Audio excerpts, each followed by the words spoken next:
We would like to thank Reverend Anthony Jones. He had to leave, but he was here to give us our opening invocation and the grace. So we thank him for being here to help to get us started this afternoon.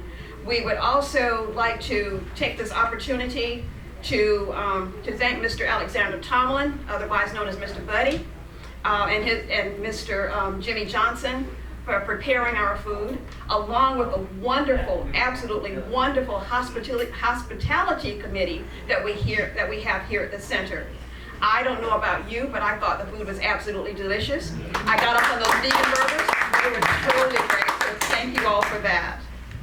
Here at the center, we try our best to honor Mr. White and what he stood for. We concentrate on education. We concentrate on health, on maintaining legacies, on helping people find their ways in life and their mission in life. That is our mission here at the center. As OC said, we have, I think, about 14 programs and or services that we offer here. So whenever you have an opportunity, go on we do have a Facebook page. Kate is always sending out blogs showing pictures of what we're doing here. Just take a moment to go around and talk with us here at the center. We'll be glad to tell you what we're doing. We're very proud of our work. So I came here, hopefully like all of you today, with the same intent, to learn all that I can about Mr. George Henry White. We have several speakers and presenters who will be here to provide us with everything that we need to know about Mr. White. But before you get to listen to these great presenters, we're going to ask all of you to be participants in our program by taking a little quiz. So we're going to ask Ms. Paula Spaulding, who has prepared this quiz. She's going to instruct us on how we need to do this. There's no pressure here at all. If you don't make 100, we will throw you out of the room, but no pressure at all. But she does have some prizes for everyone. So Paula. Thank you. I'm gonna move out of your way.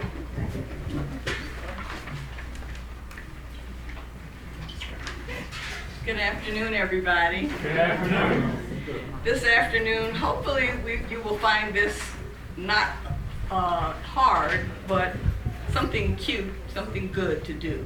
We're going to take a quiz, and a lot of people don't like tests, and that's okay, but this is really not a test. It's a multiple choice quiz. So if you don't know the answer, one of the answers is right there. It's either A, B, C, or D. If you don't know, just guess. At the end of the quiz, we're going to go over the answers, and everybody in here will get a little prize. How's that? We're all winners here today, okay? All right, so it says everybody finished their quiz? Okay. So, starting with item 1, where was George Henry White born? Rosendale, correct. Okay. Number 2, George was a good student, first attending the Freedmen's Bureau School at Rehoboth Church, which was then a private teacher training school in Lumberton. He graduated from the Whiting School in 1872.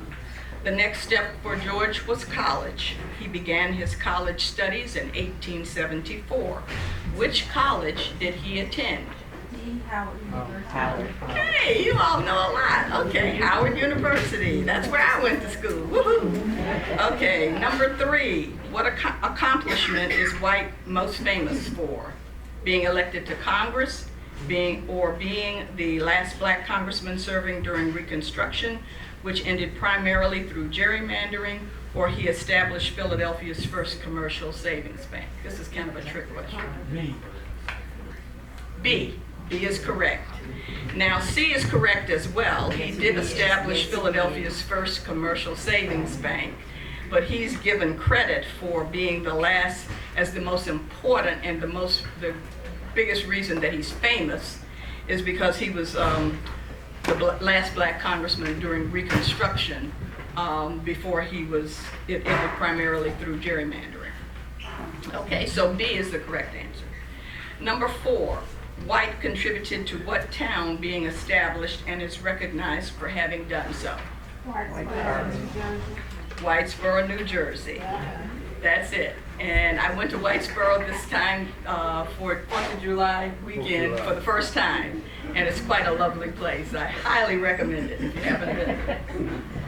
Number 5, what occupations did George Henry White have other than lawyer? Preacher. No. Oh, preacher. Yes, it says which one is false. That is correct. He was not a preacher. He was everything but, on this page, but a preacher. He was a teacher, a congressman, a banker, and a spokesperson for the black race. So preacher would be the correct answer.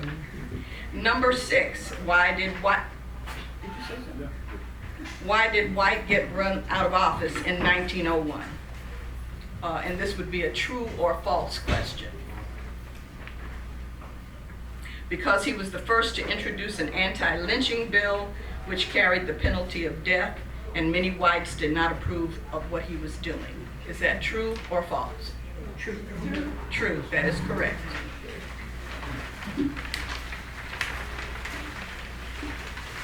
After leaving Congress, we're on number 7.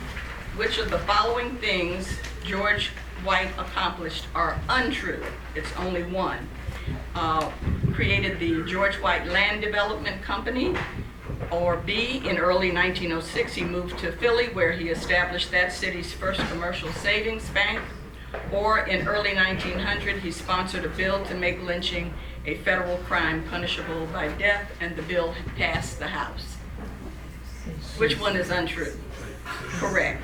He did sponsor a bill to make lynching a federal crime punishable by death, but the bill did not pass the House. Okay, so that was a little tricky. Also, he left Congress, because after leaving Congress, he could have introduced it to that, that was part of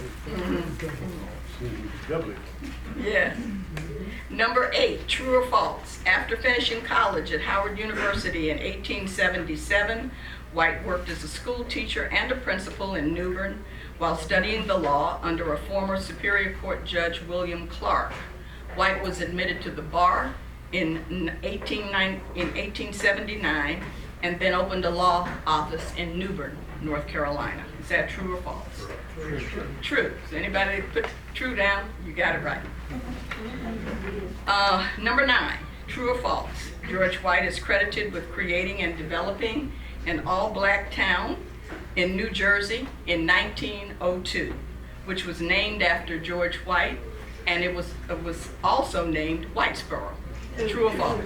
True. Okay, that was true. And the last question, last but not least, George White was married 4 times and he had a total of 4 children. True or false? True. True. True. So how many got all 10 correct?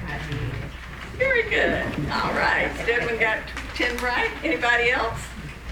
How many got 9 right? Oh, good. Excellent. Excellent. A lot of people know about George White. That's excellent. Okay. Anybody else got 8? Very good. Okay. All right. And anybody got 7? Very good. Okay. And anybody who got less needs to read the book. Here it is right there. Okay, so for your participation today, thank you so much for coming and participating in our little quiz. We've got some goodies for you that where's the box? We've got some goodies here for you somewhere. And we will find them and pass them out. How's that? Nope, not that. Those are just pins. Okay. All right, we'll find them and don't leave till you get your little goodie bag. Okay, thanks so much for your attention.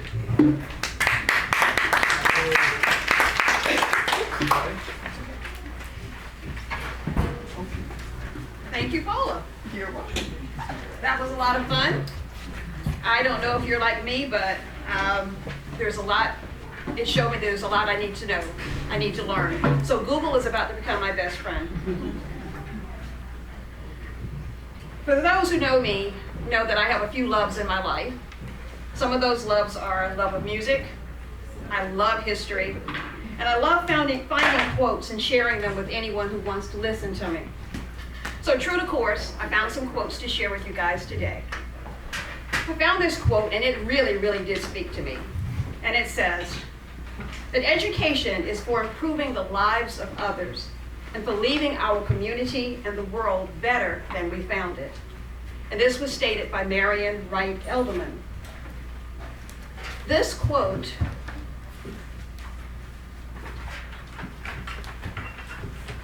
pretty much signifies the way that Mr. White lived his life.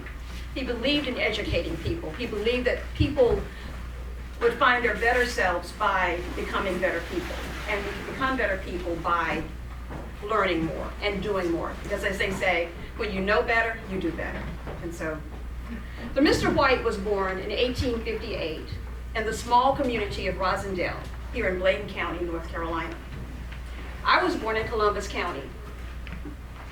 Bladen County is in my backyard. Sadly to say, I never heard or knew anything about Mr. White until 2022, 2 years ago, when I started working here at the center. I think this is a travesty and a disgrace on our educational system. And we need to do something to make it better, to do better. And Mr. White proved himself to be a person of great courage and a person of great foresight. And I found a quote by Ruby Bridges that seems to portray his life. Ruby Bridges said, "Don't follow the path, go where there is no path and begin the trail. When you start a new trail, equipped with courage, strength, and conviction, the only thing that can stop you is you." And I believe he felt that way, that the only thing that could stop him was him. And he went on to show us the way. We are fortunate to have with us this afternoon a great historian, Mr. Ben Justesen. He's a noted and renowned author and scholar on the life of George Henry White. We're going to ask Vincent Spaulding to come forth and introduce Mr. Justesen. And so, Vincent, thank you.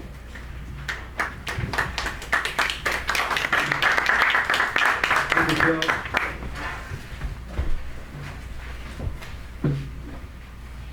Ladies and gentlemen, I have the pleasure of introducing Dr. Ben Justesen.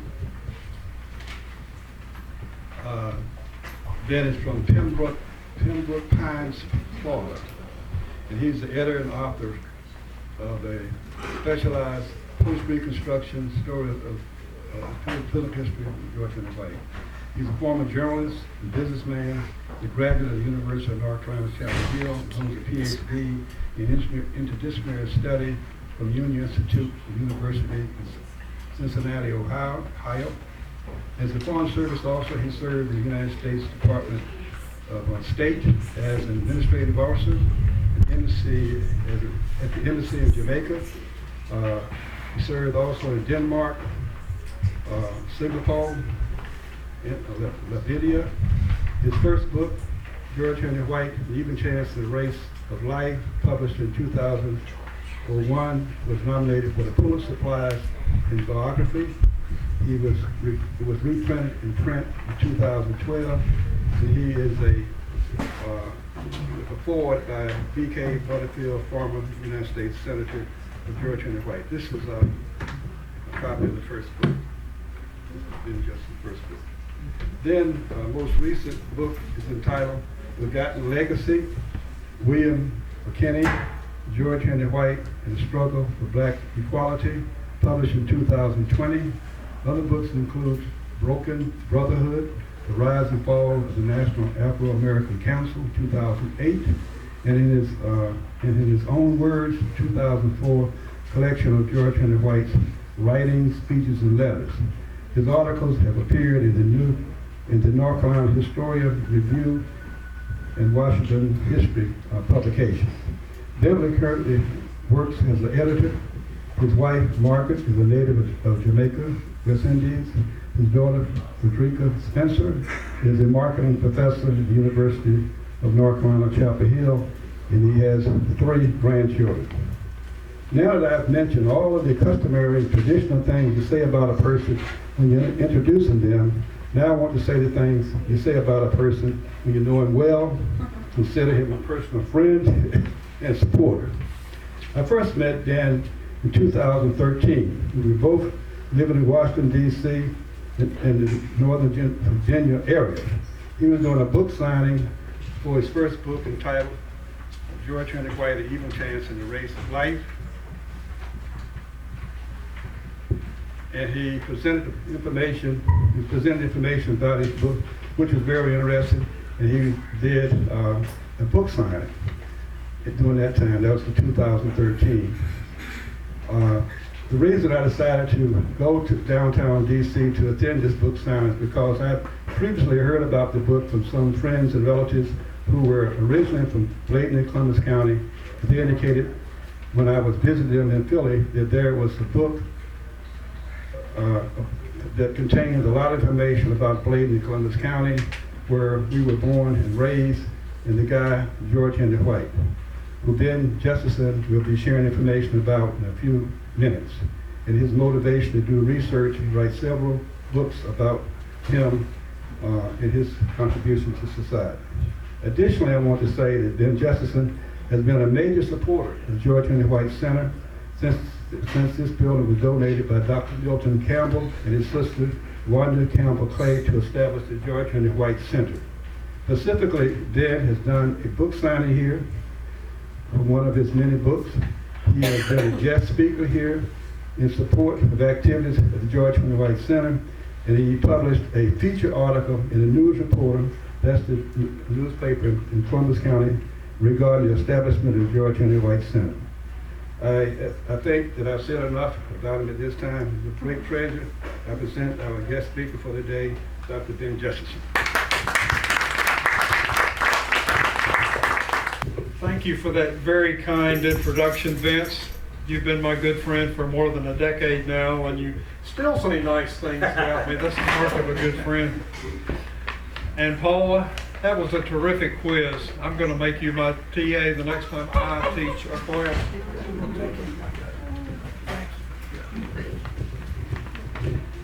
I learned a few things. I learned also that my dog is my biggest fan. He has to come to all these sessions with me. He can't stay home alone because he's a little decrepit these days, but not too bad. It's my distinct pleasure to be back in the George Henry White Center again today. It's not too far from where my own career started as a journalist back in the early 1970s, before I ever heard his name. Some of you know of him because of his Spaulding family connection and the fact that he grew up not so far from here in Welch's Creek.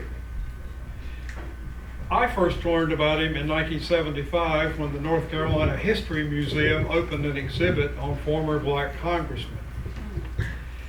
And that started me on the road that ended up back where I started. So far, I've written 4 books about him. I've done much research, and I've made many valuable new friends. So today I stand before you perhaps to preach to the choir. Few of you would be here if you had not at least heard of George Henry White or the illustrious life he led more than a century ago. I won't dwell on his single greatest accomplishment, serving 2 terms in the U.S. House of Representatives as the only African American member at a time when his race was still able to vote in the South in the 19th century. You know about that. You may know of his farewell speech to the U.S. House in January 1901, in which he pleaded for justice for more than 8 million African Americans who were now facing the scourge of Jim Crow violence, both physical and psychological, and a growing sense of second-class citizenship, with the basic rights they had earned since 1865 gradually vanishing. Above all, George White was a paradox. He was an educated, ambitious, and well-spoken Southerner known all across the country, who by all rights should have continued to lead the way for all Southerners, white and black. But he was no longer allowed to set that example. He was discouraged in March 1901 as he left Congress. He was indignant, he was sad, he was angry, all at once, but he chose to remain optimistic, and that is the greatest accomplishment of all.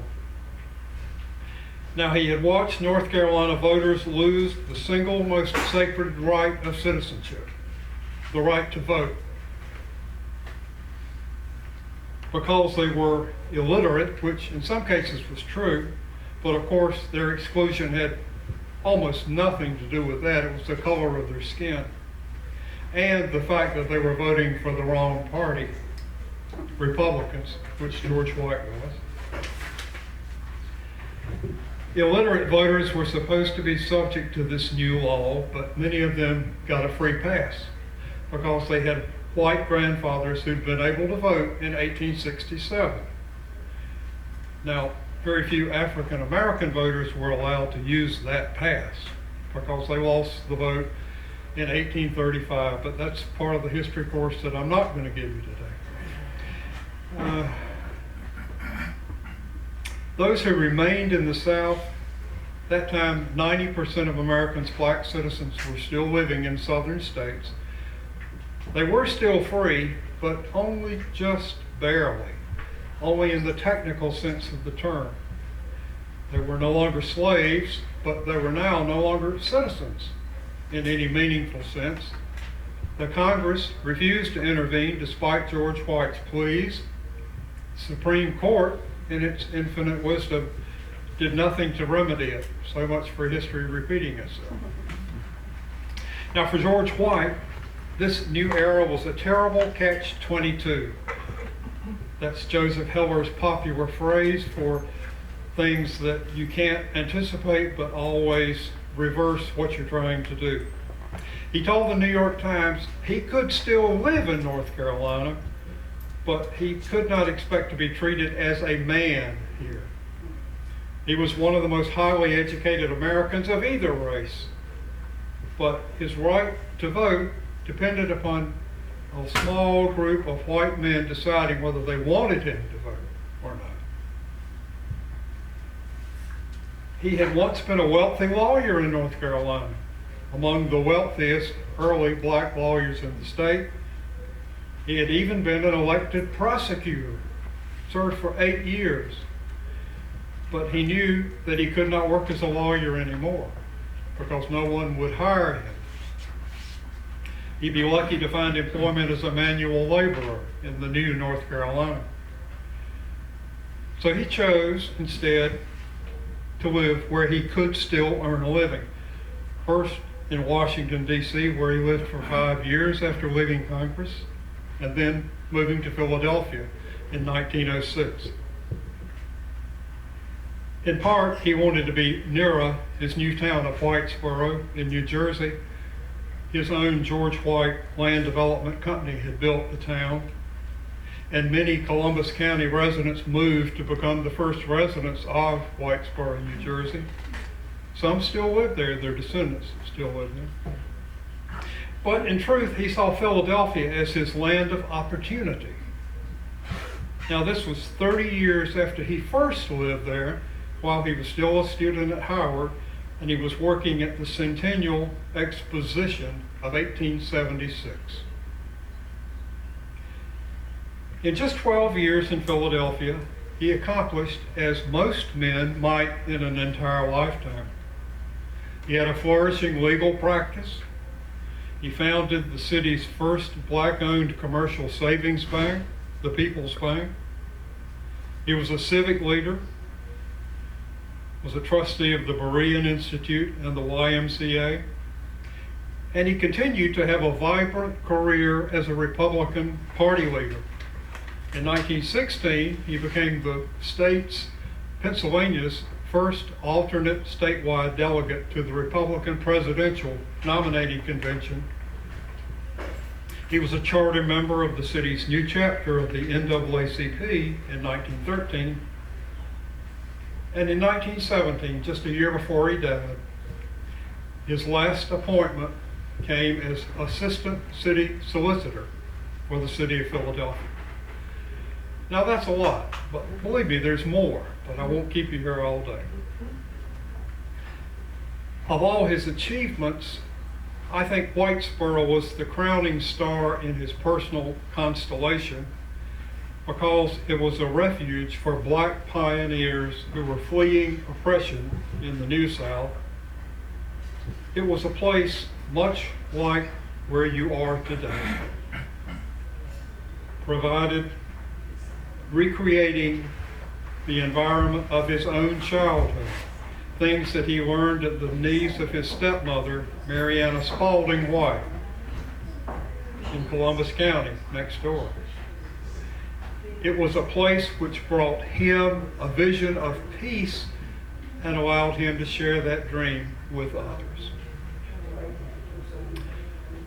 His memory was long forgotten by historians, but lately it's enjoyed a renaissance of sorts. I like to think I've had a small hand in resurrecting the good name of a very good man.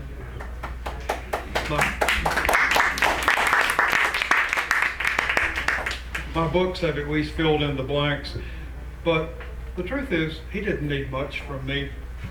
Just a gentle nudge forward from the shadows. His life speaks for itself, far more eloquently than any historian could do, myself included. Here was a man, a good man, even a great man, a statesman, a giant in every sense of the word, physically, spiritually, a giant whose day has come yet again. A century after his death, his legacy still lights the way for his race and indeed for all Americans, because he believed that you will not succeed until you help your neighbor succeed.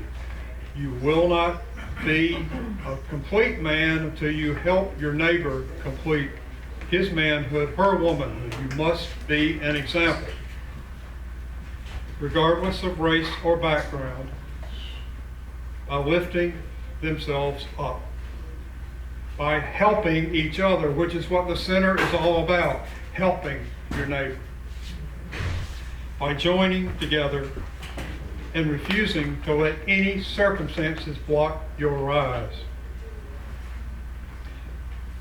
The struggle continues today, but with George White's help, there's still hope.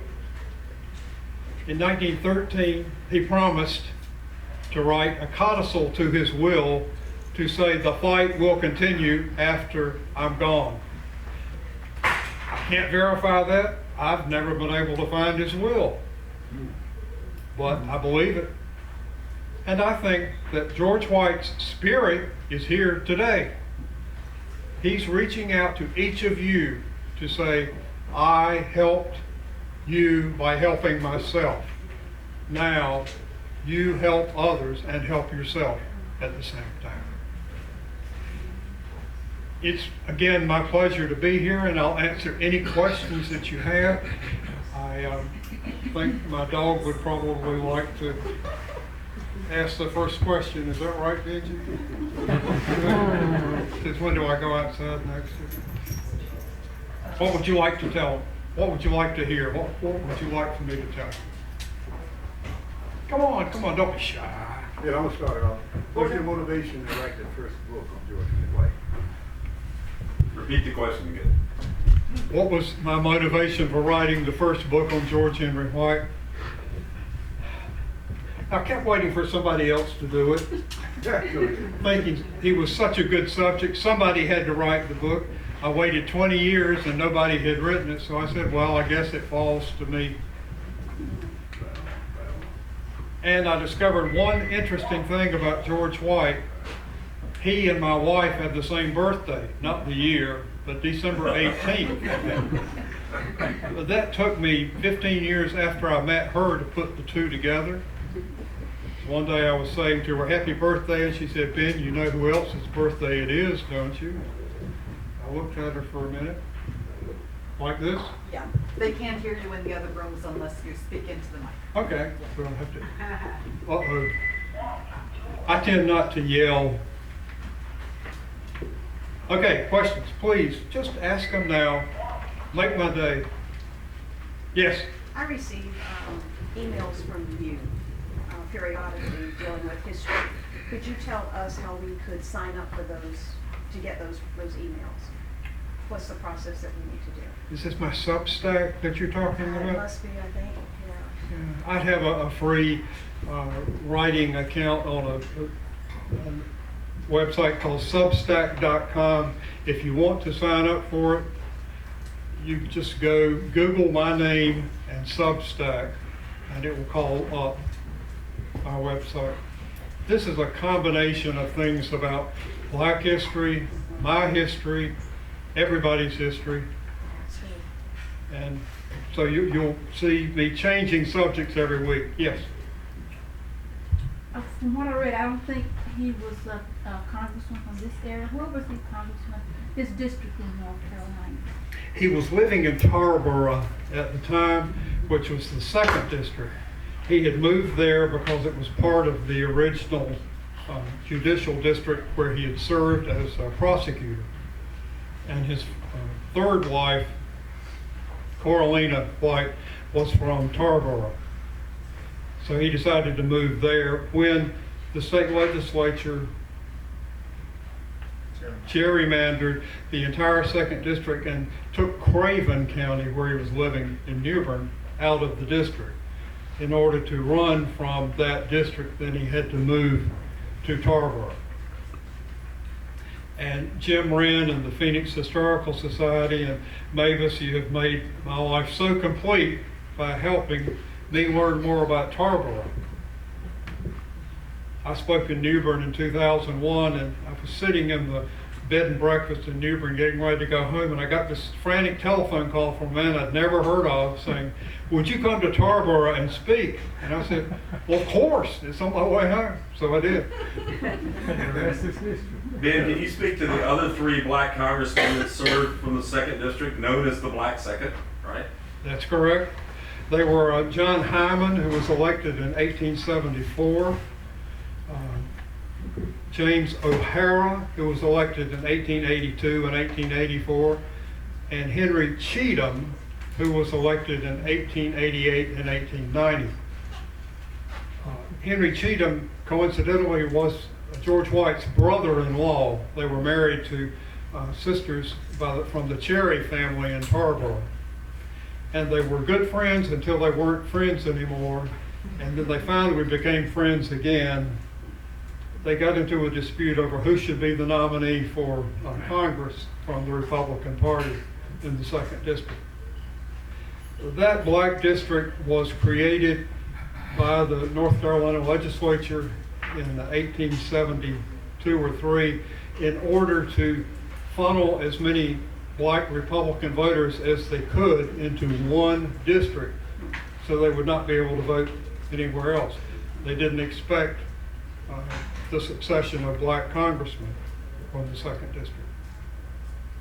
Yes? If George Henry White was here today, what type of individual would you envision him to be in Congress with all the dynamics happening in our society today? How would you envision him? I think he would probably find that he had his hands full even more today than he did back then. G.K. Butterfield, who was a personal friend of mine, used to talk about the fact that George Henry White was his mentor. He didn't know him, of course, but he served, the district that Butterfield served included most of the old 2nd district. And when I met G.K., or I should call him the judge, that's what I always called him, you could see me coming. I congratulated him on carrying George White's legacy forward for another decade and more in the 21st century. We agreed that George White set the tone, set the pace, and I'm hoping that it will continue again and again and again. But in answer to your specific question, I think he would finally become a preacher. He tried to preach to to the Congress in 1897, 1898, 1899, and 1900. And no one was listening. Today, people would listen. Maybe not a majority, but I think enough that he would be able to push forward the kinds of reforms that we must have if we're going to survive as a democratic society. I think he'd be the champion. I hope.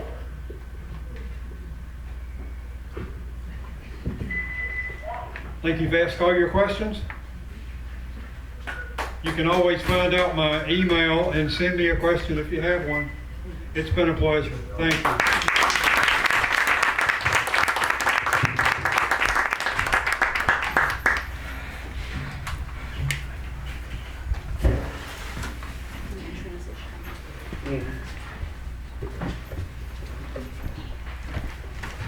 Are you all as wild as I am? I could just sit here and listen to you all day. I thank you for that, and again, I will be doing a lot more research. We are going to do a slight transition. We have some panelists who are going to come forth, and they will be talking to us on various subjects. So we have Vincent Spaulding, Stedman Graham, Earl Ijames, Wrenn, Finesse Couch, Robert Egleston, and Curtis Hill. If you all will kind of come forth and, I guess, sit in this area right here for us, please.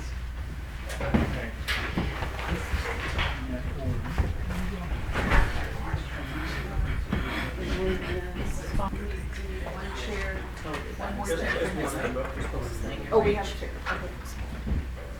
Okay. Vincent.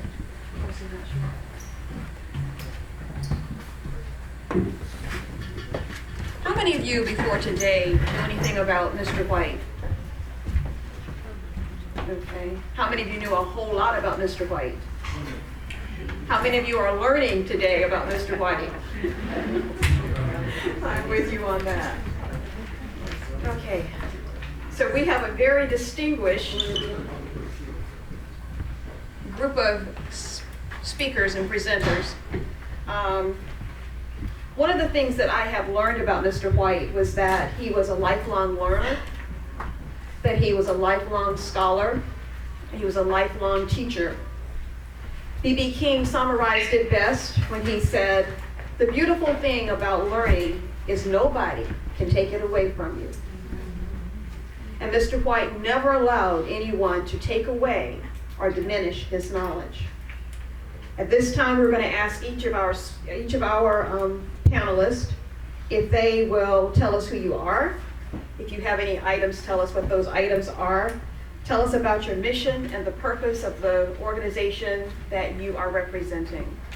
So I'm going to start with Vincent. And I'm going to move out of the way.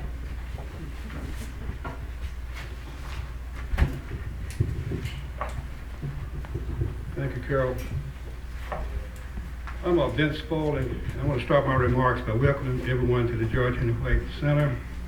I'm the project leader for the development operations of the center, and I'm assisted by a handpicked group of individuals who bring their special talents and expertise to the center. Because I only have 7 minutes to speak, and I want to give deference and recognition to the members of the George Henry White Center leadership team, I'm going to invite you to visit the George Henry White website, which is GHWMemorialCenter.com. I repeat that, GHWMemorialCenter.com, and click GHW Leadership Teams, and you will be able to see who they are. I do want to mention and give deference to 3 members of the leadership team who have provided their service to the center at no charge since 2016, when we kicked off the renovation of George Henry White Center. These 3 individuals are members of the leadership team: O.C. Jones, who serves as the superintendent of the center and is responsible for the day-to-day operation of the center. Next, we have Mrs. Kate Tsubata, who is a member, who is responsible for the public relations, outreach, and grant writing for the center. And lastly, we have Mr. Gerald Collins, who serves as our construction consultant and expertise. Gerald, raise your hand.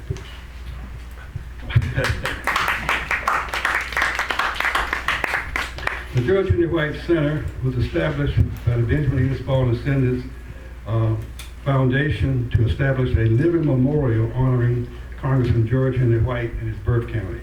The decision to take this action was due to a news reporter with ABC News by the name of Tim Pullins doing a televised news story in response to concerns expressed by a historian by the name of Ms. Dorothy Bryant, who's a resident of Newton, North Carolina, that there was no memorial for George Henry White in his birth county, Bladen County.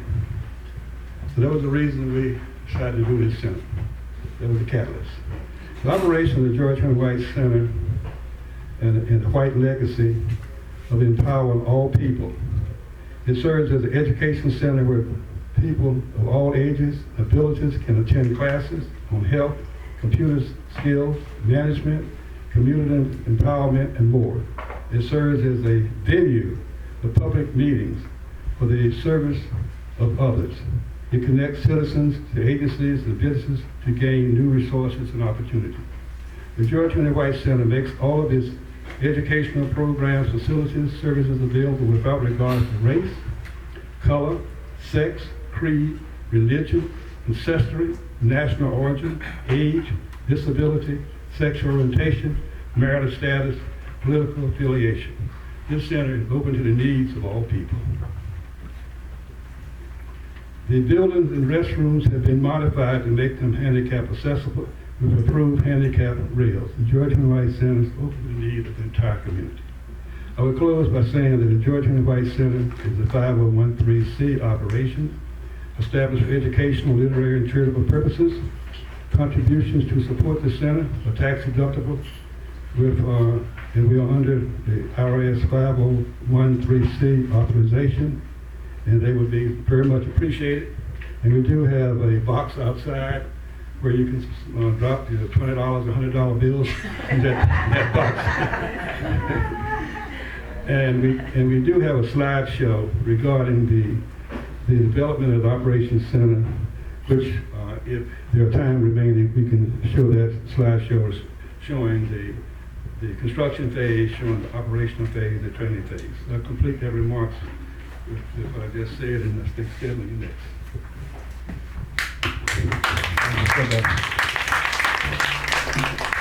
First of all, I think we need to give recognition to Vince Spaulding, and who read this book and got inspired on your sailboat, right? And couldn't put it down and said, you know, we need to start a memorial center for George H. White and also Milton Spaulding.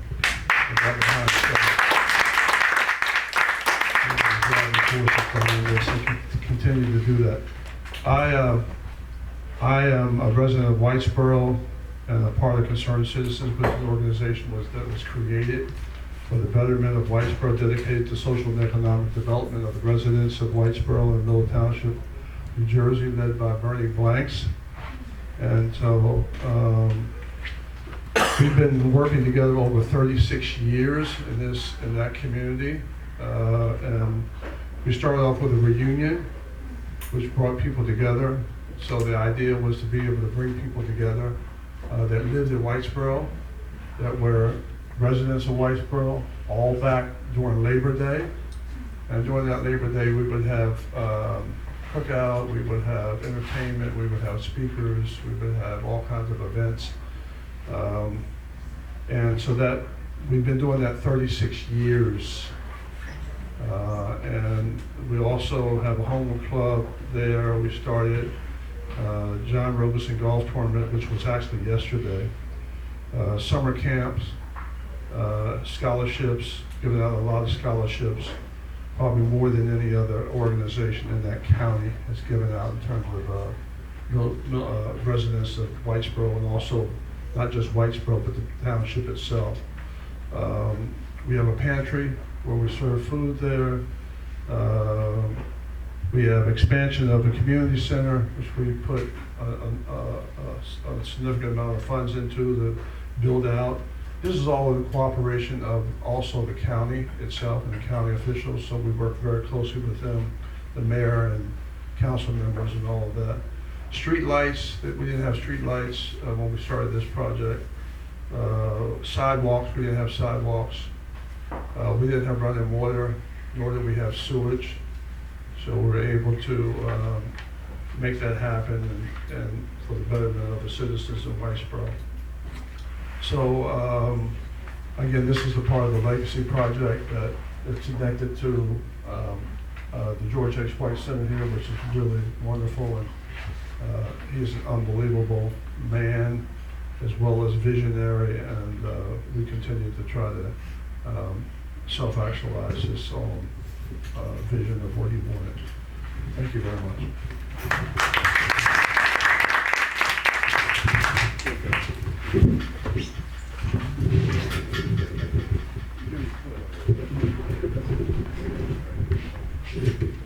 Good afternoon, everybody. Good afternoon.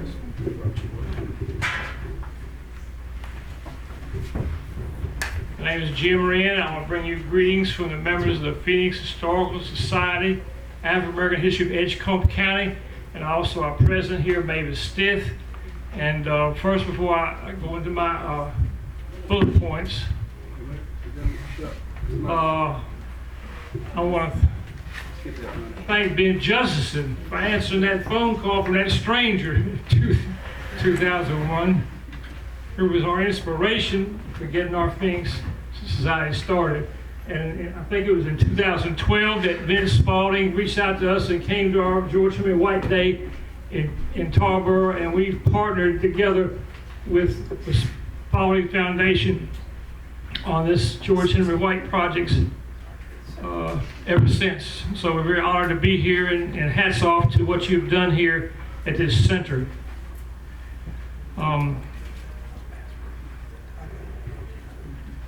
We got some slides that are going to help me go over my bullet points for what we've accomplished since 2001. I thought I was at home, I'm sorry.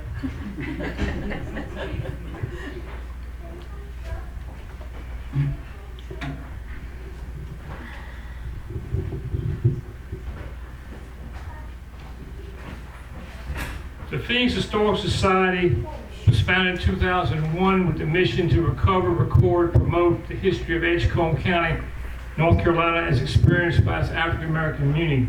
And we were inspired by the impromptu visit of Ben Justesen to a group of people in Tarboro in April 2001 to talk about his new book on George Henry White, who was from Tarboro, and we didn't really know anything about it. So we were so excited to hear about it. And we were trying to dig more into the history of Edgecombe, African Americans in Edgecombe County. And we took our name from George White's farewell to Congress speech, like the things will rise up someday and come again. So we've been doing history, the history of African Americans in Edgecombe County from slavery to freedom. And we've done quite a bit on it since then, but George Henry White has been a focal point of our work. Next slide. Next slide. In 2001, after Ben Justesen's visit, and also the visit of Dr. Robert Hinton of New York University, who did his work on slavery to freedom and the cotton culture, we had our first inaugural event in November 2001, tribute to George Henry White, where Ben Justesen, Robert Hinton, and Congresswoman Eva Clayton were speakers. This is the news article from that, Rising from the Ashes. So it announced our entry onto the scene of historical work in Edgecombe County. Following that inaugural program in 2002, the Tarboro Town Council passed a resolution declaring January 29th, which is the anniversary of George Henry White's famous farewell to Congress speech, as the annual George Henry White Day, which we still observe. And the following year, Edgecombe County followed suit. So this is George Henry White Day in Tarboro, Edgecombe County, January 29th. Some other towns have also followed suit, but we particularly keep it alive in Tarboro, Edgecombe County. This is George Henry White's house in Tarboro, where he lived when he was a congressman after he married Corleone Cherry. As Ben was referring to, this is at 300 Granville Street. Several times we've had walking tours of black sites in Tarboro, and we always have someone recite George Henry White's speech from the steps. We had G.K. Butterfield recited, and Toby Fitch and others as part of our walking tour. Next. Under my chin. We also... Under your chin. All right, there you go. Right here. Right, yeah, like Stedman. Right here. A little Okay. bit up, touch your chin. All right, basically. Right here. Yes. In 2003, we produced this pamphlet, 2 speeches about George Henry White, which is not only his famous farewell to Congress speech, but a speech called Simple Justice that he delivered in Boston, Massachusetts, following the Wilmington Massacre. And this is one of our research, our educational pamphlets we have. We also produced a poster, which is with a quote from George Henry White's speech and some more information about the Black 2nd District and other black congressmen. Next slide.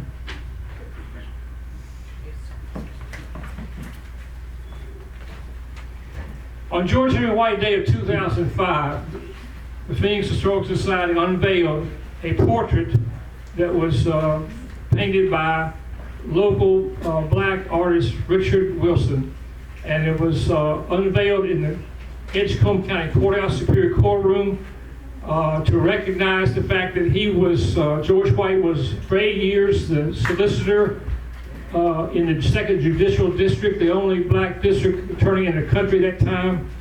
And so we, with the permission of the Edgecombe County Commissioners, we hung this in the courtroom. And it's probably the first time, I think, can't be that an African American portrait has been in a North Carolina courtroom. Still there today.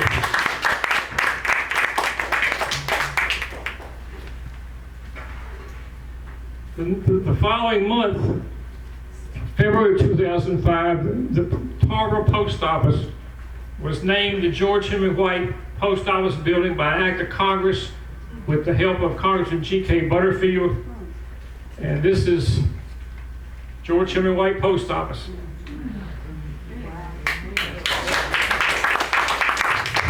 And next slide. And in the lobby of the post office, we have a permanent display. And also highlights the fact, again, of the almost 34 plus African Americans that were appointed as postmasters by George Henry White while he was in Congress. So again, we're trying to, it's a linkage between his service in Congress with the postmasters. One unfulfilled vision for over 20 years. We've been still trying to petition to get a George Henry White postage stamp. And I don't know how in the world we can't get it. We hope we still pray. One day, I don't know what it's a secret process. We tried our best to get attention, but It's hard. It is. but we're still working on it. We'll let you know when that happens. And then on George Henry White Day 2011, we unveiled a North Carolina Highway historical marker of George Henry White 2 blocks from his house.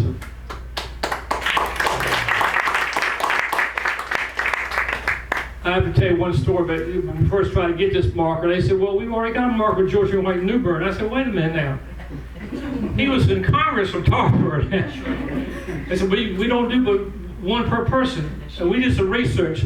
And we came back and said, wait a minute now. The 3 leaders, the 3 ringleaders of the white supremacy campaign in 1898, Josephus Daniels, Furnival Simmons, and Charles B. Aycock, all 3 have 2 markers, so you can't deny George Henry White 2 markers. So we got our marker. You can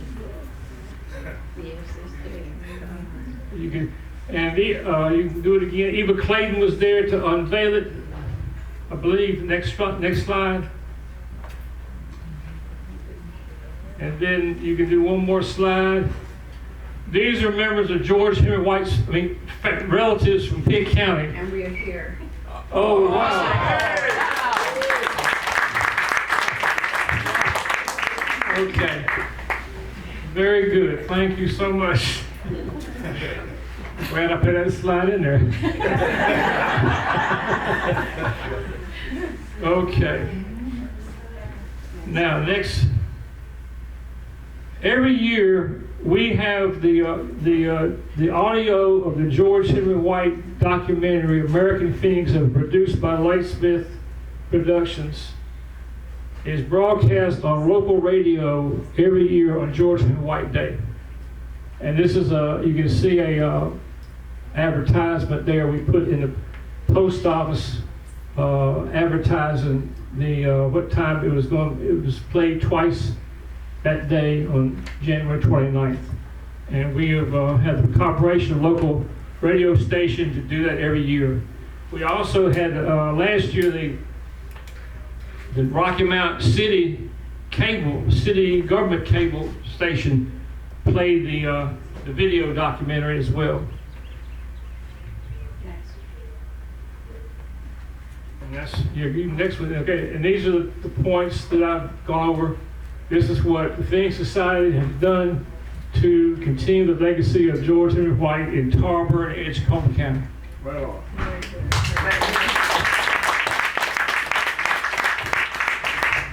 Next.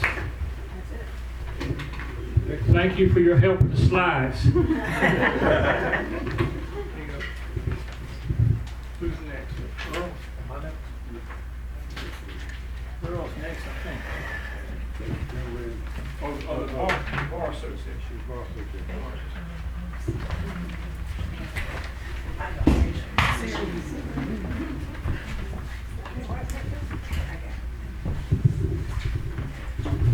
Good afternoon. Good afternoon. Thank you for allowing us to be here on Finesse Couch from Durham, North Carolina. It's very personal and almost the type of talk and gathering that gives you goosebumps when you're here to talk about someone who's so magnificent and whose impact still affects us today and who we've not seen too many just like since that time. I have the privilege of working with lawyers in Durham who respect Mr. George Henry White and who thought of him so much as a great legacy that in 1962, our lawyers formed the George H. White Bar Association. Now, I was not there then, but I was there in spirit, and Mr. Buddy Malone and some other lawyers who were known to be famous civil rights lawyers formed the George H. White Bar Association. And since that time, the Bar Association has made sure that it helps our community. We have an annual scholarship fund. We have committees that will help with mentorship and making our youth familiar with the court in a good way rather than in a negative way, and to just make sure we work in tandem with our law schools there, because we have the great North Carolina Central School of Law there. We have the Duke Law School there. Today I have with me the first historically elected and appointed Ms. Dawn Baxton, who is our first public defender in Durham County. And she has made history by doing that. She's been a member a very long time, and she's gonna wanna take up some of this time and talk to you. So I just wanna say that when I speak to young people, I tell them that we can't afford a generation gap. There's no such thing, because if you know what little crumb you know, I expect you to express it to me, and I would do the same for you. We can't afford a generation gap. And when I hear this great legacy that's spread over 100 years and in this great place and institution that we are, and you have done a marvelous thing, Mrs. Spaulding, and everybody here, it tells you that we can cross miles and we can cross age. There are no limitations on what we can do when we work together, and helping community is central to our hearts. So I want to say that in terms of what I think Mr. White would say today, we're in some same times that we were in back then as we are now. I mean, the more things change, the more they stay the same. But when we see the dishonesty in Congress, when we see how unfair they were, maybe y'all didn't see the fight yesterday in Congress, where somebody was more worried about eyelashes than they are about feeding our hungry and educating our youth. But I think that the part that he said that has come true is that the Negro would rise like the phoenix, and we think that was President Obama. And so we are looking for some more good things to happen. I would like to say, Ms. Don Baxton, I want to get started. Come on and say what you need to say.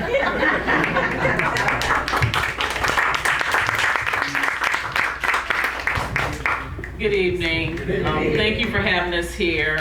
In addition to being, my main reason of being here is not because I'm the public defender for Durham County, but I have been a member of the George H. White Bar Association since I started in the public defender's office in 1999. And the committees that our president mentioned, we make sure that we have committees that focus on helping the community. And so some of the things that we have a Black History Committee in which I'm chair of, and in that committee we're making sure that we educate our youth and our community. Now I'm certain that some of the things we educate them on we call critical race theory, we call it history. So they get to learn about those things that people don't want to talk about, don't want them to know that actually happened in this country. We let them know about Emmett Till and the Scottsboro Boys, and we let them know about Joanne Little. We bring those things back to the forefront. We take children to the National Museum. We take them to the museum in Greensboro so they can know their history that they're not being taught in our schools. Because we want them to know that they are something more than what they are seeing on TV every day, being arrested for crimes and criminalized. They are smart, they come from strong stock, and they can do any and everything they want to do if given the opportunity. So we want them to know that's possible. And another way that we seek to honor Congressman White is that we also have our community outreach committee. And one of the things we did for Christmas this past year, which we were so proud of, is that we have a senior citizen community in Durham, several, but one of them, we gave every senior citizen a Christmas bag, and they were so thankful because we wanted them to know that someone is thinking about them during the holidays. So those are the types of things that we try to do to honor Congressman White and making sure that we are helping and uplifting youth and the elders in our community.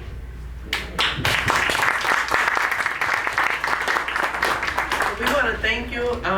We'll be around when this is over. I think that Mr. White, Congressman White, would be very interested in seeing that we have so many people who are justice involved, so that we are entangled in this legal system, and thankfully there are people like himself and who have followed in his footsteps to try to help navigate people through this very system called the justice system, which we see as the legal system. This year at the banquet, we had the chance to have an ad, and it says, "It is certain in any case that ignorance allied with power is the most ferocious enemy justice can have." And that's what James Baldwin said, and that's why I want to leave you there. Thank you very much.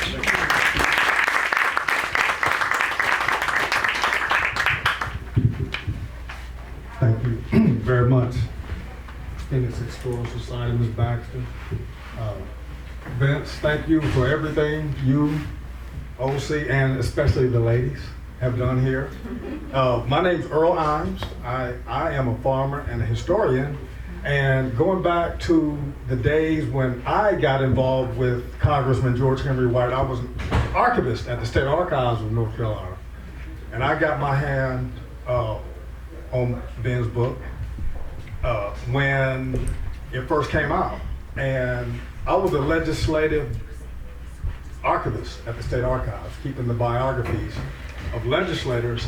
And that exhibit that you mentioned, the Black Presence, was at the North Carolina Museum of History back in the 70s, 1975, 76 timeframe.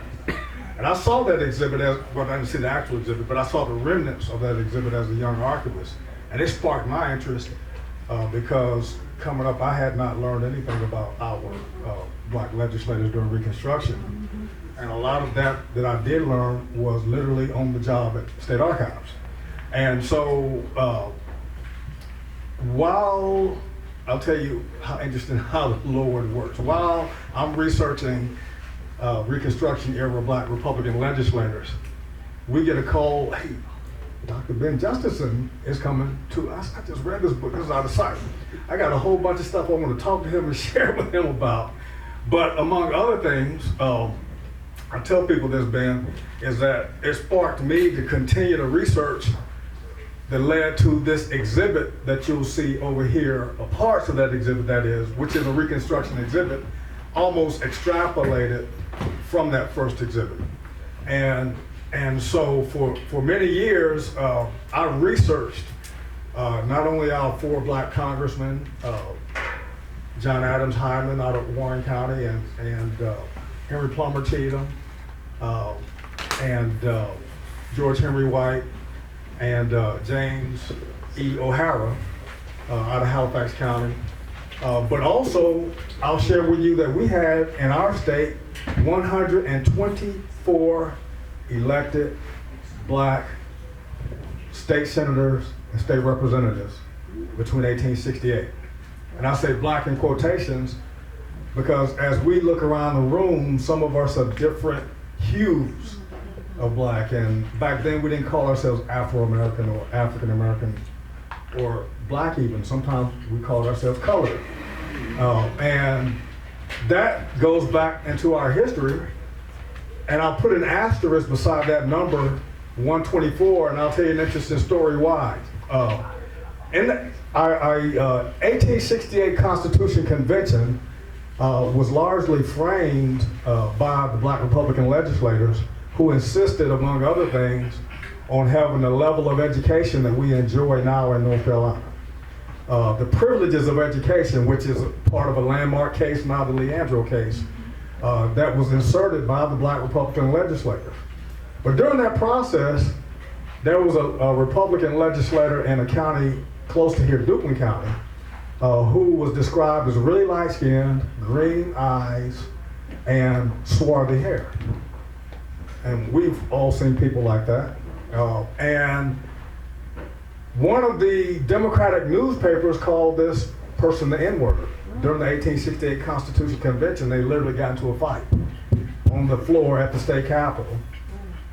And the long end of it is the newspaper correspondent was kicked out of the Constitution Convention, and everyone was able to proceed with making that Constitution.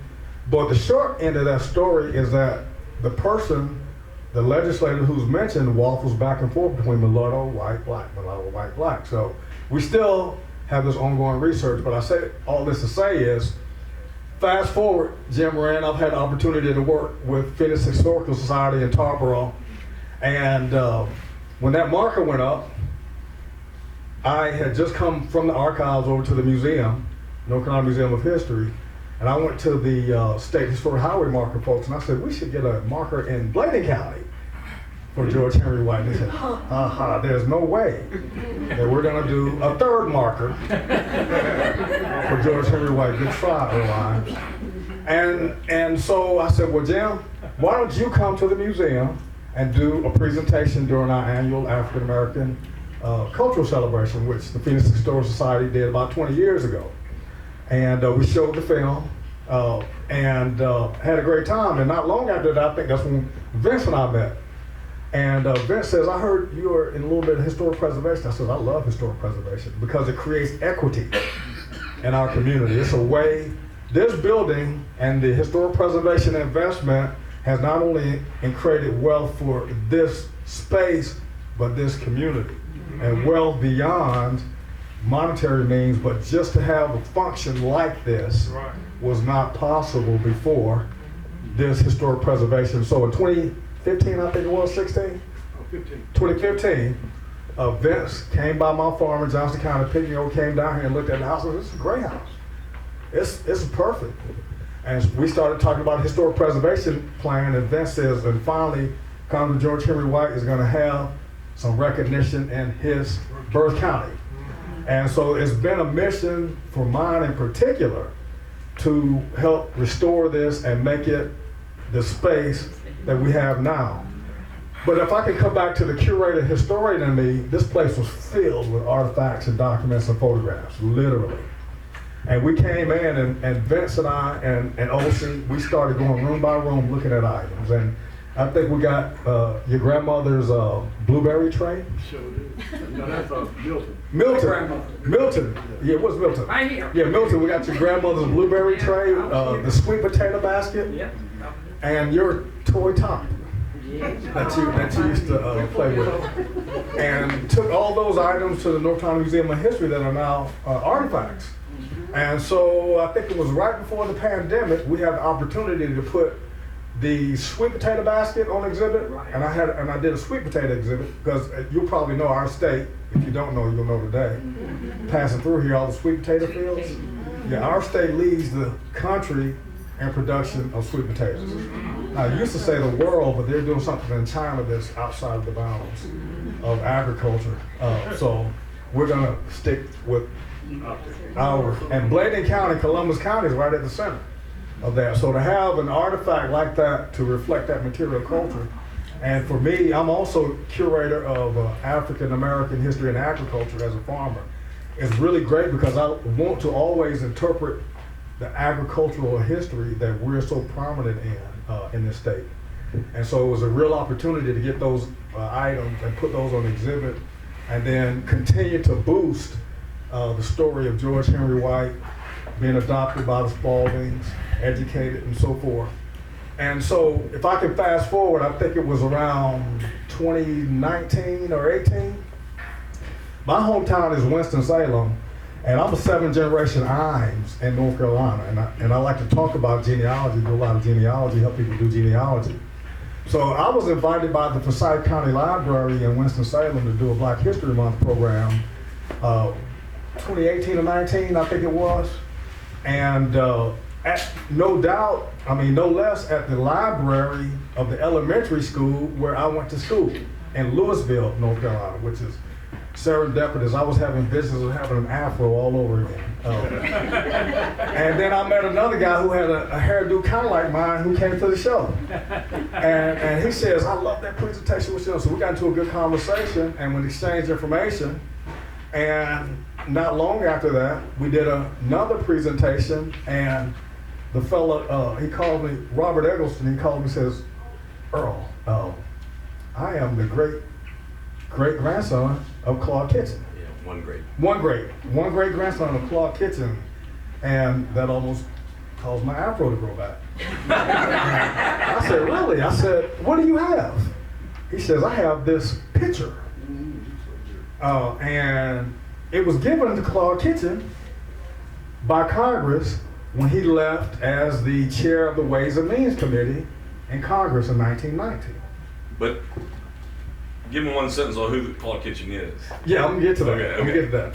So Claude Kitchen, if you don't know, going back to the formation of the Black Congressional 2nd District, and not to belabor too much what Ben Justesen shared with us, but it was a district that was created right after the 1868 Constitutional Convention was penned. It wasn't even dry before the legislature in 1869-70 began gerrymandering what was called the 2nd Congressional District. Now, at that time in North Carolina, we had 25 majority counties of majority Black people, or people of color. Those counties were mainly all the counties, if you came down 95 and east, with the exception of Granville County and Warren County, and which Granville County is where Plummer Cheatham's from. And so those counties were what the legislature were attempting if they could have put all 25 counties in one district, they would have. But they literally ran a district from the Virginia border of Northampton County, Halifax County, and Warren County, and ran it all the way down through Edgecombe County, Wilson County, Wayne County where Goldsboro is, Lenoir County where Kinston is, Greene County where Snow Hill is, keep coming down, and it went over to Craven County where New Bern is. And at that time, Pamlico County didn't exist. So it went all the way to the coast. So literally you had a congressional district that went from the Virginia border all the way to the Pamlico Sound. And at that time, there were 14 counties. So, Ben Justice, you might be able to answer this question for us. So, he gets a law license in 1879. 79. Yeah. And so, that same legislative session is when Craven County just happened to be gerrymandered out of the 2nd District.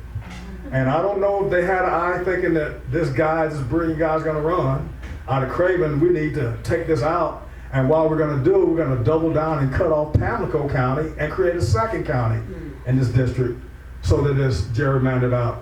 And along this process, what happens is our friends in Durham County was gerrymandered and created to offset that.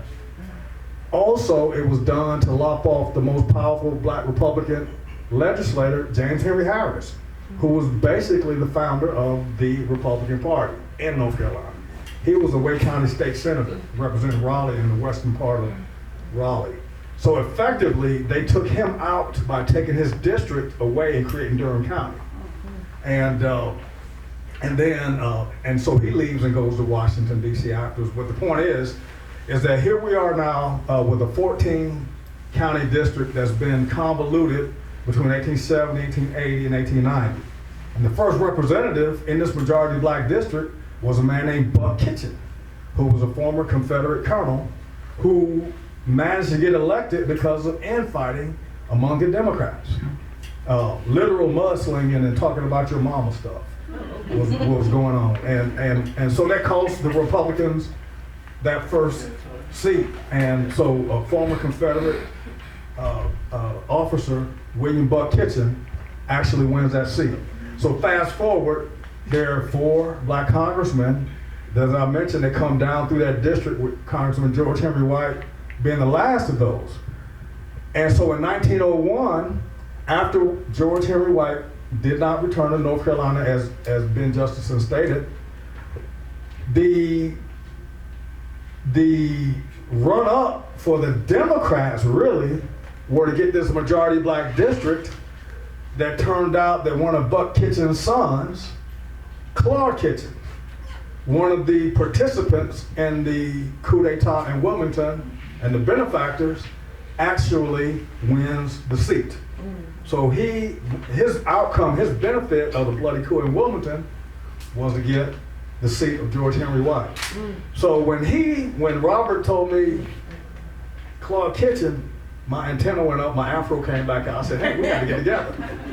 And so what we have now, if I can back up and share, the artifacts are behind you. I have to ask, don't touch them, please. And I can answer questions after the program. But before we talk about that artifact, because that artifact unfortunately came after the creation of that exhibit. But going back to the creation of this exhibit, it's called Freedom, A Promise Disrupted, North Carolina, 1862 through 1901. And I completed curating that exhibit in 2018. Now follow the timeline here. In November 2018, I get a call from Ben Justesen and I'm introduced to Stedman Graham about this artifact that has an association with George Henry White. Well, I'm not gonna say anything else about my afro. I'll just have to show y'all pictures of it. But it started to come back. I said, there's an actual material history of George Henry White. Ben says yes. So we go back and forth, and I said, well, I'm doing this exhibit, and I really, really would like to get it in before the exhibit deadline and the cutoff in. So Thanksgiving comes along, and we miss each other. And then the holiday season comes along, and it's December, and the cutoff for me is like Christmas Eve. That week, of course, we don't do much work Christmas, unless it's home, holiday work. So Ben calls me and he says, Earl, I got my hands on the artifact. Where would you like to meet? I'm driving down from D.C. and I'm in Johnston County, North Carolina. I says, well, we can meet on 95. Would you like to meet?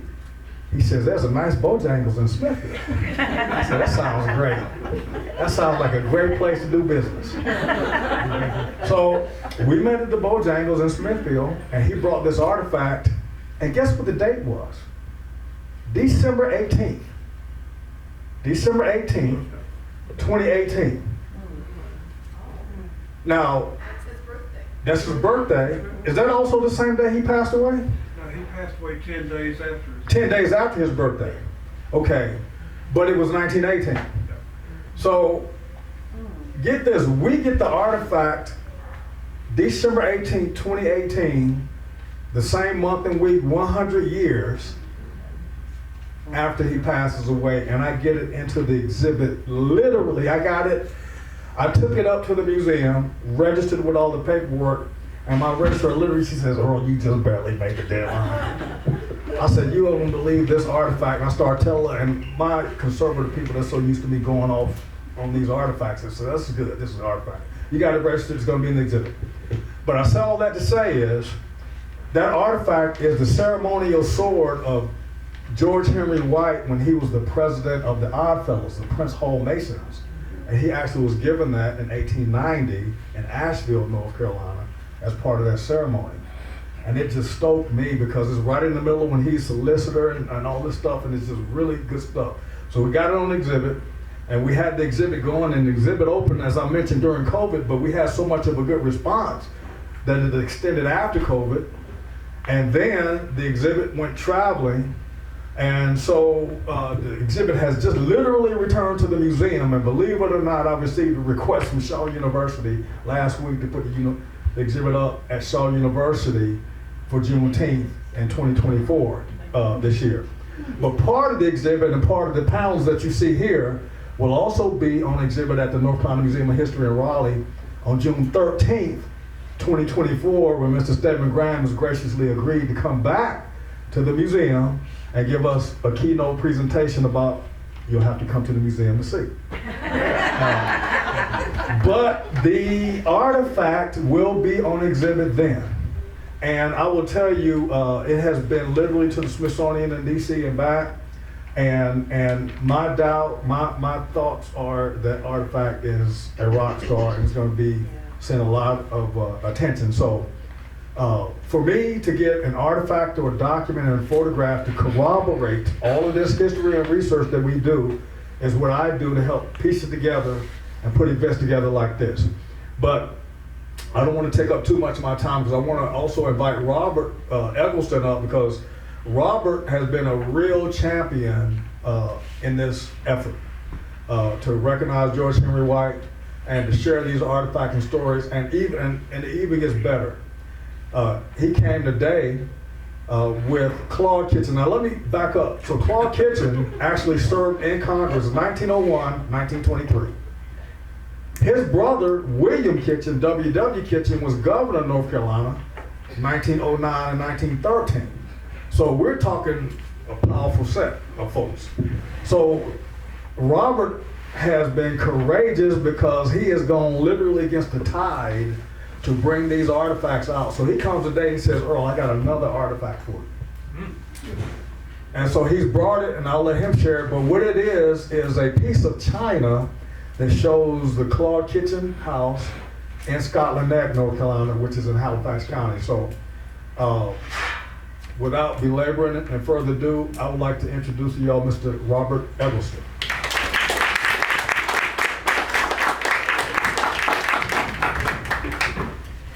Thank you. Actually the plate is of Claude Kitchen's home, and right outside that is a historical marker.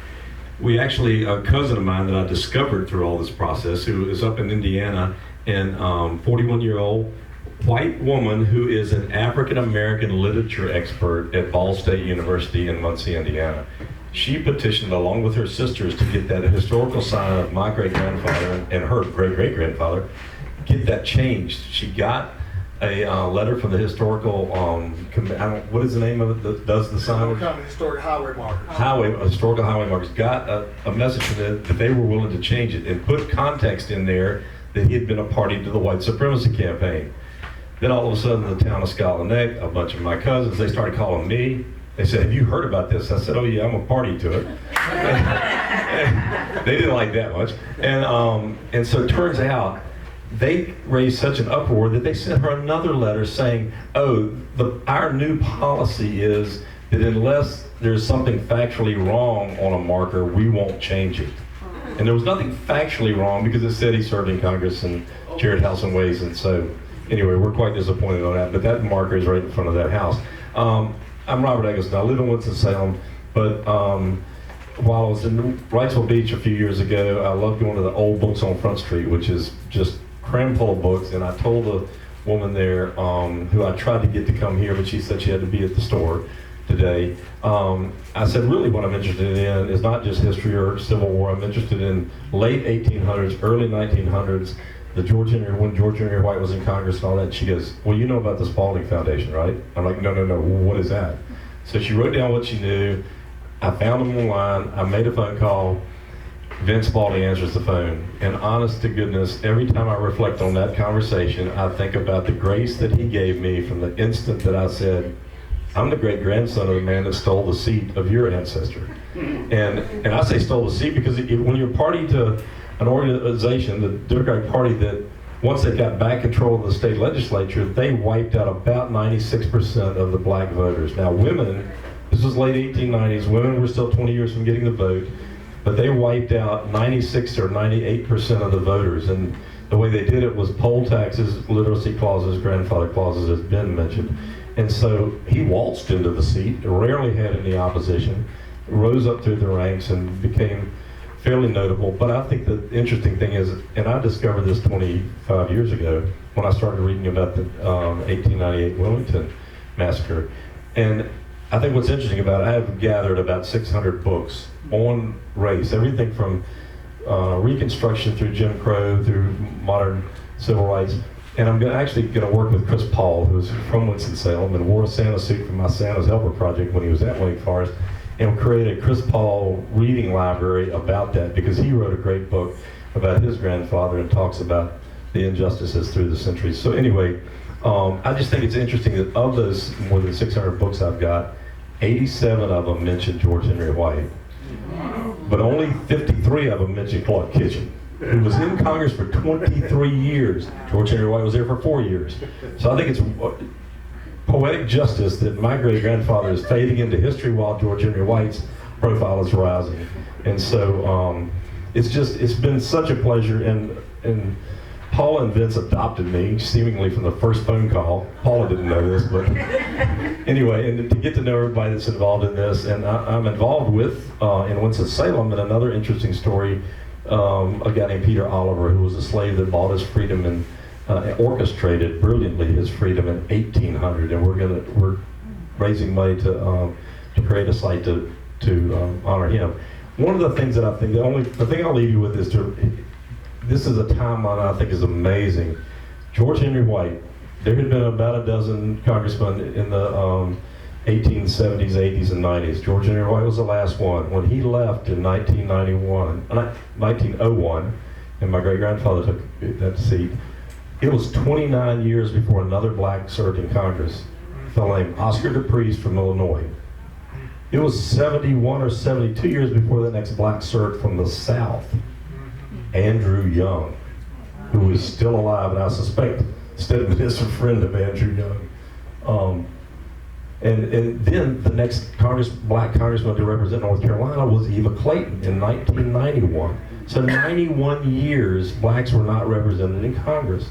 In this state, within 70 years, the South wasn't represented. So you see what happened with the flashpoints that happened in North Carolina and other states as they took away the rights that had been legally given to them, but not actually given to them. So I appreciate being here. Thank you.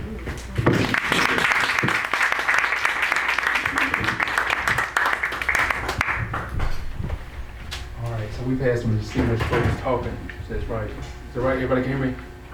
All right, so y'all had some distinguished folks talking and doing all that good stuff. And I'm an old country boy from Columbus County, and I'm the president of the NAACP down here. And y'all want to know what in the world is he up here with all these magnificent folks talking about? And they're wondering why I'm here. and I'm thinking the same thing. Why am I here, right? But then as everybody begins to talk, because Carol just calls me and said, I got you on this panel and you're going to have to do this. And I'm like, Carol, I've got somewhere else to be that day. But Carol had already got me to do something else. So I said, well, I got to do this for Carol.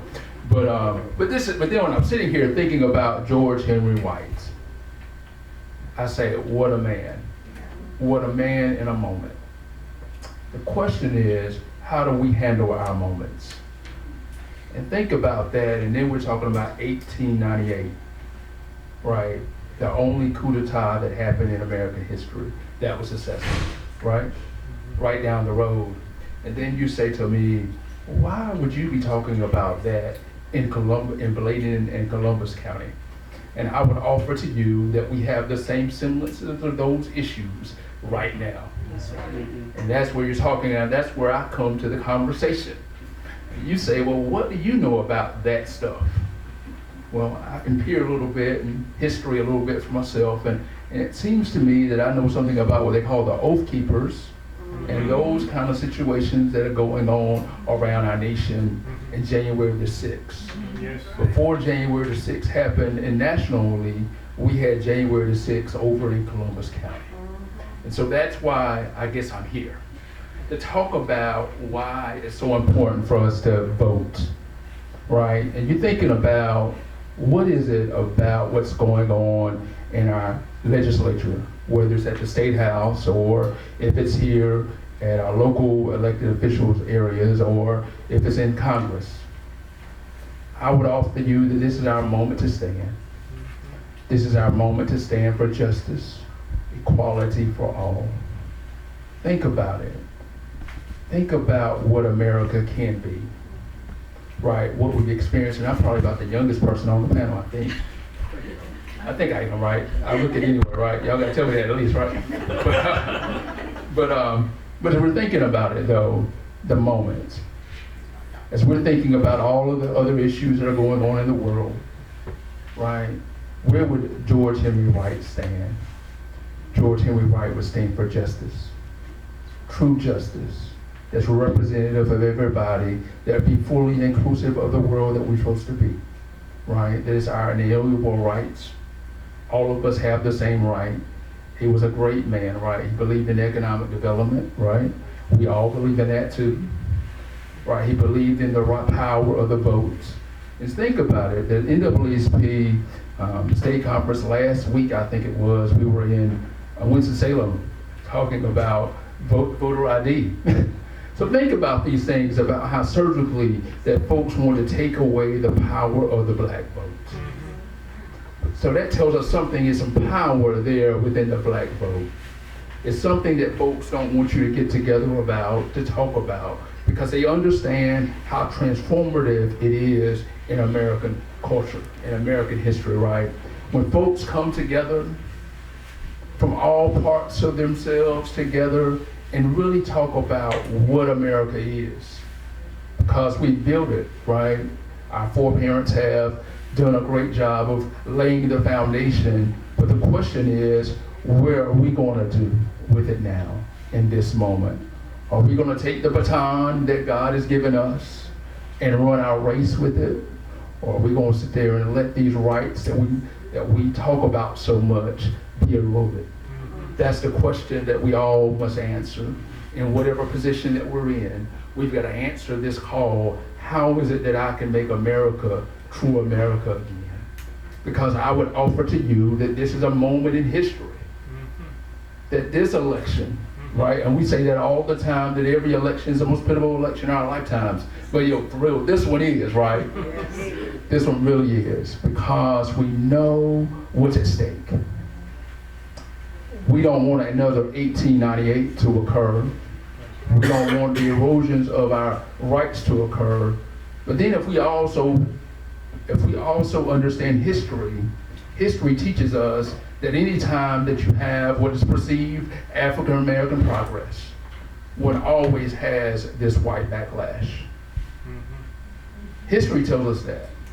But the question is, how are you willing to stand in your moment? You can know the history, but are we willing to stand to make our communities better? Are we willing to stand truly to talk to our friends and neighbors about the issues? Issues are always the same. We believe in housing, right? We believe in voting power. We believe in economic development. We believe in this word, this dirty word now, diversity, equity, and inclusion, or critical race theory, as the attorneys would say. And even when I was in college some time ago, and you would read those books about it, right? And when they were having those conversations, you're like, that's not what it really is about. But if that's what they're saying, but they're changing the narrative. But what we have to do is keep the narrative the same, the true narrative of what it means, right? And what it means to folks. And then I'm also going to go a little bit off script. I work for Disability Rights North Carolina, and so I see it from a disability lens.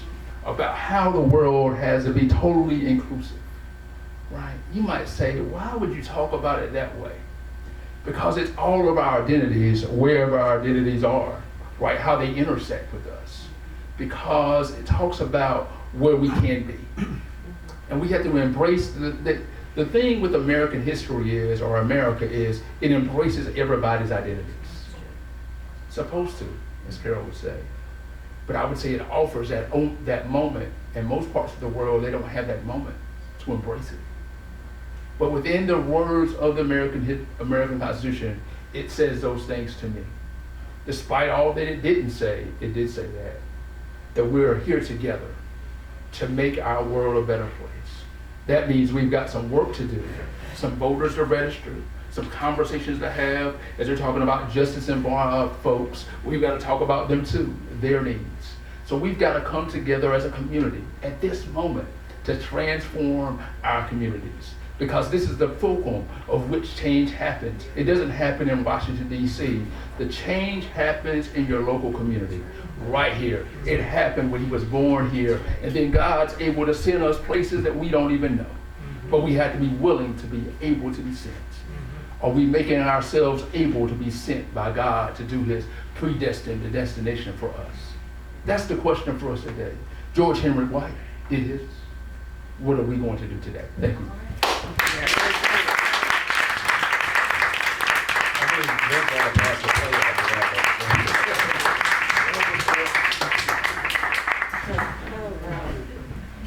Amen.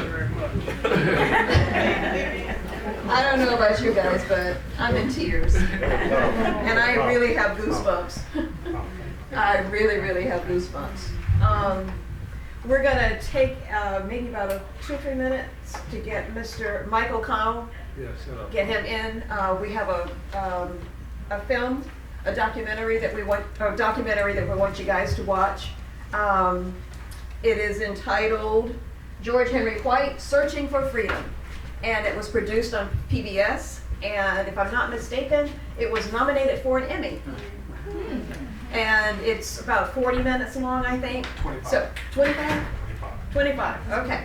So give us a few minutes and we'll get that set up for you. So don't go anywhere. Don't go anywhere. But you can stand up and stretch for a few minutes, okay?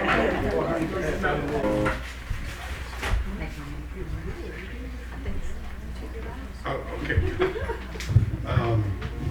One thing I forgot to say, everybody, in the beginning, is that in doing this work and talking to everybody and studying the work of Earl and Ben and Crystal,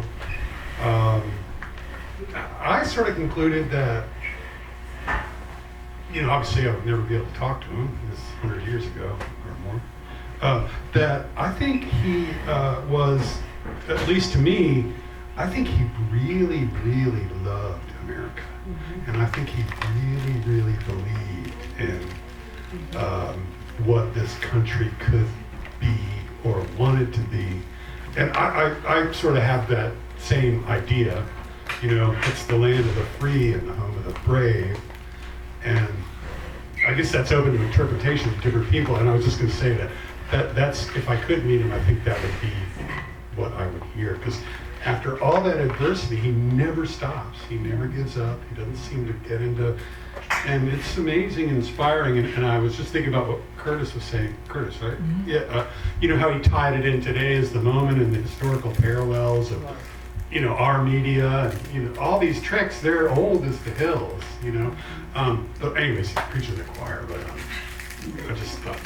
Oh, and I did look at the numbers for the carriage. It was actually made available to 258 million people. Wow. Wow. And I just think that's cool. Anyway, I don't know how much, if you have any questions or. I want to thank you for making it. You're welcome. Oh, and this was paid for by the people of North Carolina. Yeah. We didn't get, there was no big grant funding. It was your PBS network here that did it. And the voiceover is Nina Freelon. And she was amazing. And she found some mistakes in the script. Super smart lady. Kind of intimidating. And Bernard George is the. And Bernard George is the leads Out of New Bern. Winning awards. I told him, no, it got nominated for Emmy, played in some film festivals, but Big deal. Congratulations. I was just wondering how you chose the, because any story you can always pick and choose, like the thread, how did you decide on the thread of how you were going to tell the story? so y'all heard the question. Basically, what I did is I just tried to hit the highlights because I wanted to make it shorter. I was telling Kate, there's only 4 pictures that I could find. Maybe there's another one that I heard of this great man, and I think that just illustrates, like, why are there only 4 pictures of him? Maybe that's it. And to answer your question, so I tried to hit the highlights and, took in all the information and really the historian's guide the way, and when I heard Ben speak this time, what he had in his presentation, like, oh, I kind of got all of those. So I didn't go into Philly. I didn't go into his family, his personal life, which was fascinating and kind of tragic and heartbreaking, love stories. But part of the goal is also maybe somebody sees this and it inspires them to make a feature film or go deeper or, Yes. And part of the thing is I've realized in the modern era, if you keep it short, teachers can use a little bit in their classroom, or people don't, there's too, anyways. I hope that answers your question. Yes, thank you. But there's always a lot of doubt. I mean, you never know. Like, oh, I missed that or this.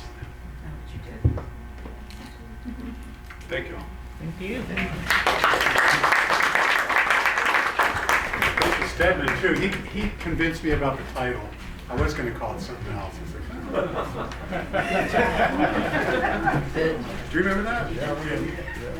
And he was so gracious. Like, I was like, hey, I'm doing this thing, come up to Whitesboro, and I took the ferry across. And he didn't know who I was or what was going on. Stedman, did you know about George Henry White growing up, or was it? Really? Wow. Yeah, I mean, Ben Justesen really is the reason why all of this happens.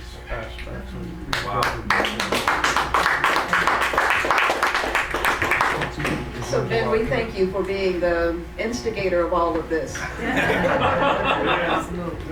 We now have Kate Tsubata. She is going to come talk to us for just a few minutes about something that is very special and very important to us here at the George Henry White Center. Kate, do I need to give you a few more minutes? Or you good? Well, Where's your laptop? You got it.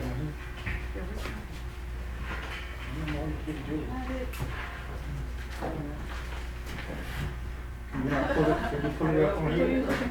my laptop. Can you pull it up on here? So what the question is, are you still with that? Yeah. Go ahead and clear that up all the way out.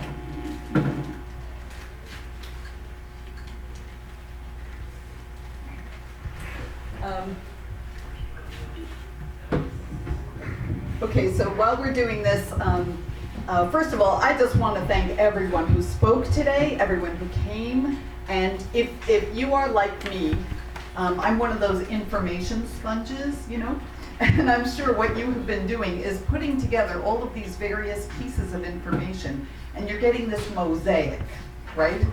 And the mosaic is partially, yes, it's about this man, but also it's about this legacy that has not stopped.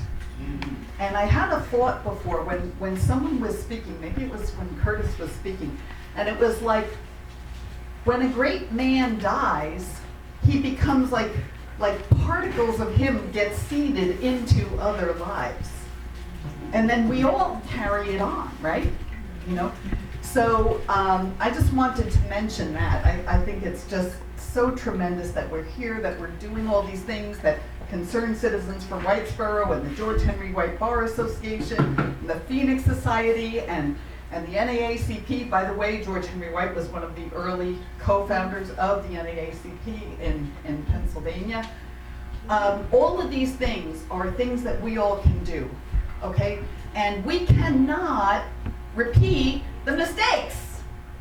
We cannot sit down. We can't be the weaklings who just let the evil things go again.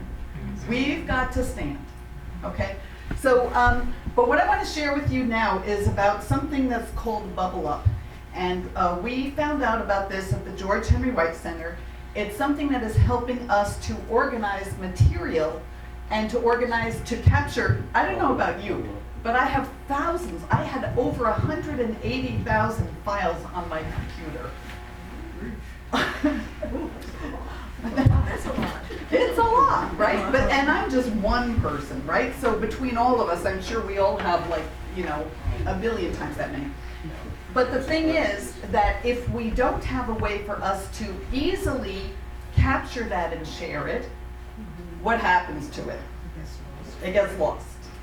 So as Mike was saying, there's only 4 pictures of George Henry White. What? We can't let that happen to Stedman Graham. We can't let that happen to Finesse Couch. We can't let that happen to Earl Ijames, right? We need to capture and to be able to share important information, important photos, important videos, important research, detailed statistics, all these things. So Bubble Up is okay. Could I get a techie person to help me? Okay, could you just go to the Bubble Up website? HistoryBubbleUp.com? Yeah. So if you all saw on your program, we were asking you to use that QR code and then to pull up, to put photos into the Bubble Up system. And so all day we've been sort of taking those photos. Yeah, there it is. Okay, see that Bubble Up, it looks like? Sorry about that. Okay, so this is actually a free app or it's a subscriber app, okay? If you want to use the free version, you can use that. There's a certain amount of terabytes. I think it's like 5 terabytes or something you can use. But if you go ahead and get the paid version, which is about $8 a month, it is going to save you hundreds of hours a month in terms of wasted time. Like, I don't know about you, but if Earl asks me, could you send me a copy of the program, then I have to go into my email, I gotta find his email, then I have to send him, attach the photo, attach this, you know what I mean? And every time you do that, that takes you time, right? This is something you can do with one finger. You can actually move it on your phone. You can have it on your phone, you can have it on your computer or whatever. So what I'm gonna try to do, if I can, just do a little magic. So while I'm trying to do that, Carol, why don't you just wrap up the program and I'll try and show what we can do with it. Okay? So little did you all know, but Kate and I are actually twins.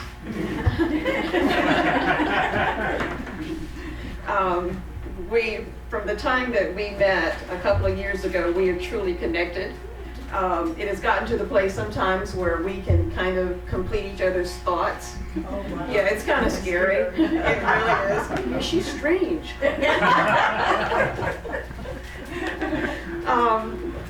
There's some people that we would like to recognize before we close out the program today. People in organizations that we'd like to recognize. Bladen Community College, we want to thank them for coming on board and supporting the George Henry White Center. As a satellite location, they have been supportive of our computer classes that are offered free of charge to the community. We have an electrical contractors course that has been taught, electrical beginners class, and we have a new program that we're starting, the new Ice House Entrepreneurship Program. So that will be getting started next month. So we're excited about that and the partnership that we have through Bladen Community College. We'd also like to thank the Columbus County Chamber and the Bladen County Chambers of Commerce. They have been very supportive of our efforts here at the center. We want to thank the local churches in the area in St. James, Welch's Creek, Farmers Union, Pierce's Chapel for their support, particularly with our Meals on Wheels program here at the center. We would like to thank former Sheriff Louis Hatcher for being a part of the center in a dual role as a health center and as the home base for the Farmers Union Welch's Creek St. James Community Watch program dedicated to the safety of all the citizens living here, these three communities, and that was strongly supported by Mr. Hatcher when he was sheriff. We want to thank the Bladen County Sheriff's Office for their 24-hour monitoring of our property, the George Henry White Hospitality Team, which is led by Mrs. Gracie George. That you guys just need to come out here. They meet on the first Thursday of each month to plan the menu. They produce the meals on the second Thursday. The building just feels, it smells delicious. The meal is absolutely delicious. They feed me every second Thursday of each month. I love it. But they are fantastic, and they give of their time, of their talent, their treasure. This is something that is meaningful to them, and it is just absolutely wonderful. So they deserve kudos of congratulations, and they just need to be loved for what they're doing. They help the community sick and shut in, and they also help the veterans. And then we also want to thank the present Columbus County Sheriff's Office and Sheriff Bill Rogers, his commitment to the community for all the citizens living here in Columbus County and Bladen County. We want to thank all of you for what you have done here today. We ask for your continued support. Please note that the center is always looking for volunteers. We could not exist if we did not have the help of everybody involved. Whether you're here locally or if you're away, your support through your prayers, we have a donation box, as Vincent said, so however you want to support, your thoughts, your prayers, we appreciate all of that.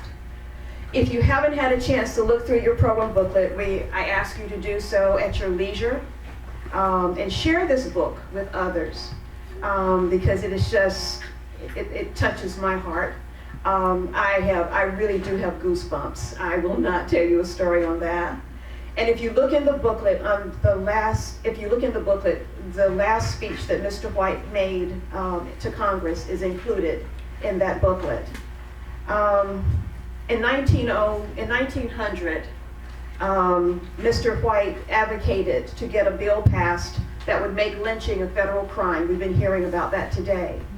On March the 29th, 2022, President Joe Biden made the following remarks. And he said, "It was over 100 years ago in 1900 when a North Carolina representative named George Henry White, the son of a slave, the only black lawmaker in Congress at the time, who first introduced legislation to make lynching a federal crime. Hundreds and hundreds of similar bills have failed to pass.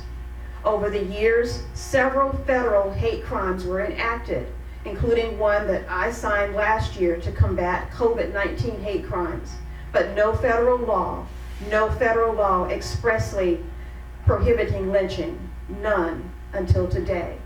And that was on March the 29th, 2022, only 122 years later. Justice is slow. We can.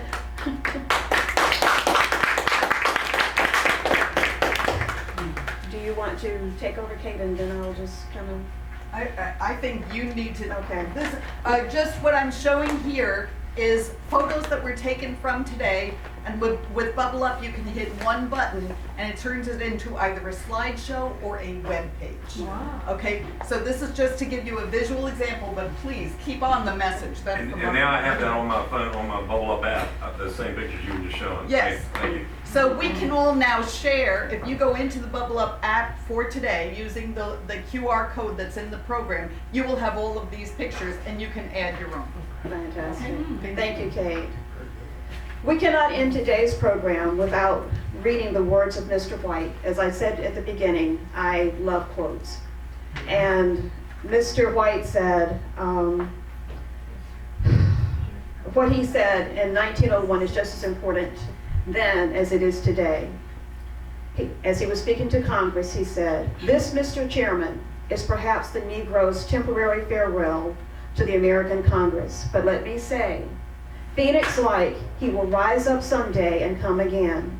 These parting words are in behalf of an outraged, heartbroken, bruised, and bleeding, but God-fearing people, faithful, industrious, loyal, people-rising people, full of potential force.